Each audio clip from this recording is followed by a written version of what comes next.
আজকে কাপাসিয়াতে যেই প্রোগ্রামটিতে আমরা অবস্থান করছি, এই প্রোগ্রামটা সুন্দর করার জন্য আমাদের তো বিগত আন্দোলন সংগ্রামে শাহরিয়াজুল হান্নানের কি ভূমিকা ছিল আমরা জানি, আমাদের চেয়ারম্যান সাহেবও জানেন, অবগত আছেন।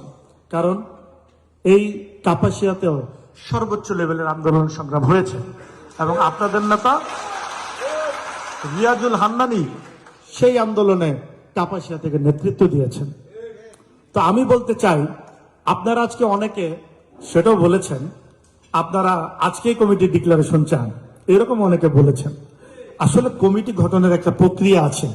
আমরা আজকে আলোচনা সভায় এসেছি, আমাদের নেতা, আমাদের আপনাদের পছন্দের নেতা মিলন ভাই আছে, আমাদের প্রধান অতিথি বাবুল ভাই আছেন, আমাদের টিটু ভাই আছেন, আরো নেতৃবৃন্দ আছেন।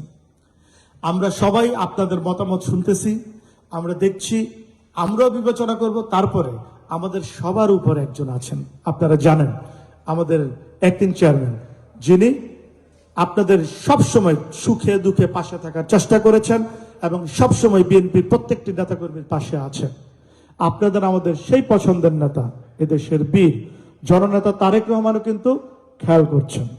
উনিও কিন্তু জানেন বিগত সময় আন্দোলন সংগ্রামে কে সক্রিয় ছিল, কারা কি কি ভূমিকা রেখেছে, ঠিক কিনা ভাইয়েরা? তো আমরা আছি, আমরা নিজেরা চিন্তা বিবেচনার পরে আমাদের আপনাদের সকলের পছন্দের নেতা জননেতা তারেক রহমানও অবশ্যই থানা কমিটি, এটি একটি ইম্পর্টেন্ট বিষয়। আপনারা যেমন নির্বাচন নিয়ে অনেকে কথা বলেছেন, স্পেশালি নির্বাচন সংক্রান্ত ব্যাপার যদি চিন্তা করেন, সেইখানে থানার ভূমিকাটা অনেক বড় ব্যাপার। থানা কমিটিটা অনেক অনেক বেশি ইম্পর্টেন্ট, অনেক ক্ষেত্রে জেলা থেকেও ইম্পর্টেন্ট অবস্থায় থাকে। তো যাই হোক, সে কারণে আমরা কথা দিচ্ছি, আমার সাংগঠনিক টিমের আমার দুই সহকর্মী আছেন, আমরা আপনাদেরকে ওনাদের পক্ষ থেকেও আমি আমার দিক থেকে বলতে চাই, আমরা অবশ্যই আমাদের নেতা জননেতা তারেক রহমানের নেতৃত্বে এবং নির্দেশনা নিয়ে আমরা খুব সুন্দর সুশৃঙ্খল ভাবে একটি কাপাসিয়া এমন একটি কমিটি আপনাদেরকে উপহার দিব, যেই কমিটিতে তৃণমূলের নেতাকর্মী সবাই সন্তুষ্ট থাকেন ইনশাল্লাহ। শোনেন, আপনাদের নেতা আপনারাই নির্বাচন করবেন, আমরা সেটাকে সাপোর্ট করব। ফাইনালি আমাদের নেতা চেয়ারম্যান সাহেব সেটা চূড়ান্ত মতামত দিবেন। তো ঘটনাটা হলো, এখানেই কমিটি দিতে হবে, আজকেই কমিটি দিতে হবে, এরকম বলা যাবে না, ঠিক আছে?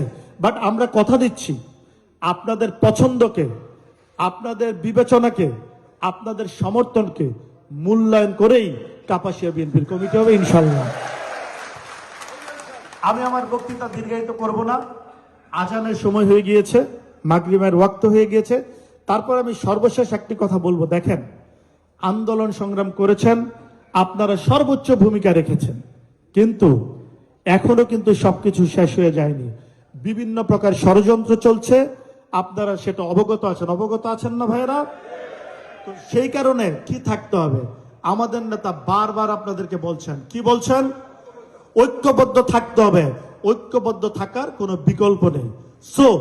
সকল প্রকার ভেদাভেদ ভুলে গিয়ে সবাই মিলে ঐক্যবদ্ধ হয়ে একটি সুন্দর কাপাসিয়া গড়ার প্রত্যয় আপনারা নেন আজকে। সেটার মাধ্যমে একটি সুন্দর কাপাসিয়ার কমিটি উপহার দেওয়া হবে, সেই আশাবাদ ব্যক্ত করে আজকে সবাইকে অনেক অনেক ধন্যবাদ জানিয়ে, স্পেশালি আমাদের শাহরিয়াজুল হান্নানকে এরকম একটি সুন্দর মনোরম পরিবেশে একটি নাইসলি একটি প্রোগ্রাম করার জন্য, আলোচনা সভা করার জন্য, পরিবেশ তৈরি করার জন্য, এবং গাজীপুর জেলা বিএনপিকে ধন্যবাদ জানিয়ে এখানে শেষ করছি।